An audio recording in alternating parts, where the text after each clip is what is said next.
তাহলে আসো শান্তি চুক্তিতে বসি, ঠিক আছে? আর যদি না মানো তাহলে দাদা আজকের থেকে গরু আর তোকে খাওয়া লাগবে না, পেঁয়াজ তোকে খাওয়া লাগবে না, ঠিক আছে? শুয়োর খাওয়া শুরু কর, শুয়োর।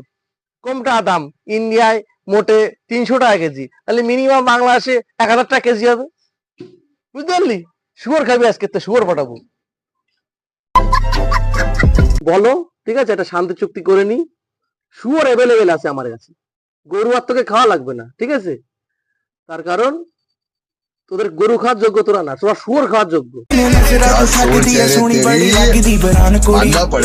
ইলিশ খাবো আমরা বাঙালিরা, বাংলাদেশের মানুষ, আর তোমরা গোবর খেয়েই সন্তুষ্ট থাকো।